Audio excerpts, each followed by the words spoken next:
Jelaskan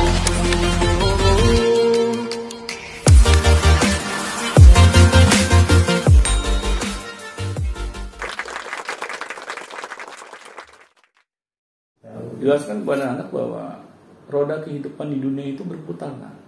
Kadang kita ada di atas, kadang kita ada di bawah. Dan jika pas kita di atas, kita pelit, kita tidak mau berbagi kepada sesama, ya, kita hanya menyimpan harta kita sendiri untuk kepentingan kita pribadi. Nah, coba bayangkan ketika roda berputar, pada suatu saat kita berada di bawah. Kira-kira menurut kamu, apakah ada orang yang mau membantu kita? Nah, di sini kan anak akhirnya melihat, oh iya, benar juga ya, ayah, bunda. Jadi sebenarnya ketika kita membantu sesama, itu efeknya itu ke diri kita lagi. Ya, ke diri orang juga, ke diri kita juga. Benar. Kan kita selalu merasa ketika kita membantu orang lain, uang kita atau harta kita habis. Iya, pasti ada orang bertanya tuh. Kalau aku kasih sama dia, misalnya, uang aku habis bunda. Gitu. Biasa mau coba kan. Nah, di sini kita berikan pemahaman kepada anak dengan bahasa yang mereka pahami juga. Kita tidak usah ngomong surga neraka dulu kepada anak gitu kan. Yang kita ajarkan bahwa pentingnya kita hidup untuk saling tolong menolong. Ajarkan kepada anak sisi sosialnya. Kalau untuk pahala atau reward yang diberikan oleh Tuhan kepada manusia, itu bisa kita ajarkan kepada anak secara perlahan, sesuai dengan tumbuh kembang mereka. Ajarkan kepada anak untuk dia peduli dulu pada sesama. Itu yang paling penting. Karena ketika kita sudah menanamkan kepada anak kepedulian mereka kepada sesama, akhirnya itu akan menjadi sebuah karakter yang anak-anak kita miliki. Jadi anak memiliki sifat senang berbagi. Benar, itu dulu. Karena apa? Karena kalau sudah menjadi karakter di dalam diri si anak, akhirnya mereka akan mudah untuk senang berbagi. Jadi tidak usah lagi orang tuanya itu marah-marahin anak untuk senang berbagi, karena sudah dari mereka kecil kita biasakan. Tetapi masalahnya kan kalau orang tua tidak mau terlibat, dia hanya menyerahkan hal ini kepada pihak sekolah misalnya. Kan pihak sekolah pernah gitu, misalnya mengajak para siswanya gitu kan, berkunjung ke rumah yatim piatu misalnya, dan di situ pihak sekolah melibatkan anak untuk berbagi. Nah, tetapi itu kan nggak cukup. Pihak cuma ngasih doang. Benar. Dan itu dilakukan emang dalam waktu yang sering gitu kan. Iya. Paling bakso kan setahun kali. Nah, itu nggak cukup gitu. Nanti konsep anak, wah ternyata berbagi itu setahun sekali aja. Nah, itu yang bahayanya. Ya kayak saya dulu gitu kan. Saya namanya berbagi gitu ya. Bayangin aja ya, setiap sholat Jumat yang kita diperintahkan untuk berbagi, karena momennya itu sangat kalau di dalam agama Islam tuh sangat diberkahi lah. Saya tidak tergerak gitu untuk memberikan sesuatu yang beda dibandingkan hari-hari sebelumnya. Karena apa? Karena saya tidak paham. Tidak ada yang mengajarkan saya. Akhirnya ketika saya mendapatkan bahwa hari Jumat misalnya adalah hari yang sangat diutamakan oleh umat Islam, saya tahunya dari orang lain.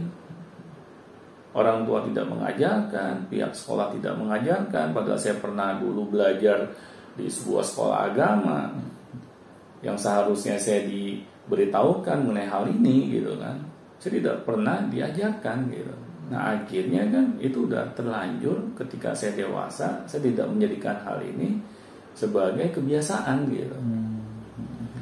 Nah, ini kan yang sangat disayangkan gitu. Ya, jadi emang nggak dibiasain itu gitu kan. Nah, tapi kita tidak usah menyalahkan pihak sekolah. Di sini orang tua yang harus berperan gitu untuk menanamkan sikap ini kepada anak-anak kita. Karena kalau sampai anak kita nih tidak memiliki jiwa sosial yang tinggi, yang akan disalahkan bukan pihak sekolah, pasti orang tuanya. Karena orang tuanya selama ini kemana gitu. Iya. Jangan menyalahkan sekolahnya, Pak. Jangan menyalahkan pihak sekolah gitu. Ya makanya kan di sini pentingnya orang tua tuh terlibat dalam pendidikan anak-anaknya. Bukan kita mengajarkan fisika, kimia, matematika ya, tetapi hal-hal yang lain yang lebih penting gitu, terutama karakter anak-anak kita. Berarti senang berbagi ini harus diajarkan bahwa ke anak itu bahwa senang berbagi ini adalah gaya hidup atau kebiasaan gitu ya. Kebiasaan. Karena kalau kita tidak menjadikan ini gaya hidup, akan berat gitu. Saat kita mau melakukannya. Iya, bagi anak-anak nyontohnya kan. Benar. Ya contohnya begini deh, kita nggak terbiasa memiliki gaya hidup bangun pagi. Nah, itu. Suatu saat kita mau belajar bangun pagi, berat nggak kira-kira? Kalau kita nggak terbiasa. Prosesnya lumayan.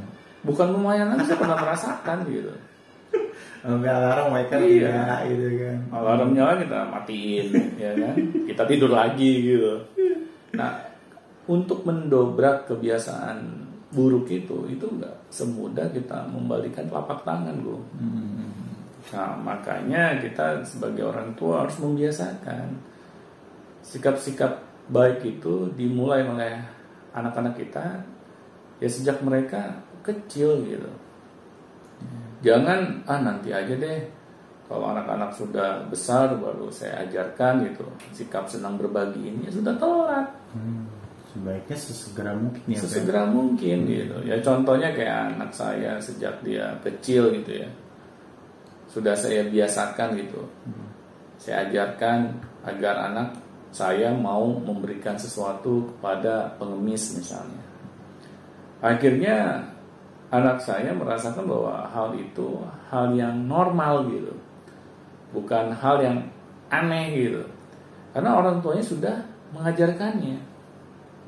Dan akhirnya ketika anak saya bersama dengan orang lain dan dia melihat pada saat itu ada seorang pengemis, anak saya dengan kesadarannya dia meminta orang yang menemaninya itu untuk memberikan sesuatu kepada si pengemis. Otomatis. Dan saya waktu itu kaget juga gitu. Padahal Bapak nggak niat ngajarin begitu ya tadi. Awalnya saya ingin mencontohkan saja gitu biar dia melihat. Tapi sambil saya memberikan penjelasan juga kepada anak sesuai dengan yang mereka pahami gitu kan. Nah ternyata ketika anak itu tidak bersama dengan saya, anak saya melakukan dengan kesadarannya tanpa dia diberitahukan oleh orang lain gitu. Nah di situ saya sangat bahagia gitu. Oh ternyata ketika kita mengajarkan anak, meskipun anak kita itu masih kecil ya usianya, dia ternyata paham loh apa yang kita ajarkan. Apa yang kita ajarkan. Dan saya melihat hal seperti ini sangat disayangkan kalau orang tua yang lain tidak melakukan hal yang sama. Nah di sini makanya pentingnya kita sebagai orang tua, ayo sebuah sikap yang baik itu pertama ya harus dimulai dari diri kita dulu, orang tua dulu ya. Setelah itu baru kita tularkan kepada anak. Nanti kita akan terkejut gitu dengan apa yang anak kita lakukan. Jadi nggak ada yang namanya ujuk-ujuk. Nggak ada fenomena ujuk-ujuk tuh nggak ada. Gitu. Oke, terima kasih Pak Dandi atas penjelasannya. Dan jangan lupa kalau misalnya ada pertanyaan silakan langsung terkait tentang bagaimana cara menanamkan anak cara menanamkan sikap berbagi kepada anak gitu. Silakan langsung tanyakan di bawah ini dan link deskripsinya dan lain-lainnya silakan ditanyakan dan pasti kami akan bahas dan kami akan bahas. Baik, terima kasih. Sampai jumpa di video selanjutnya. Sampai jumpa.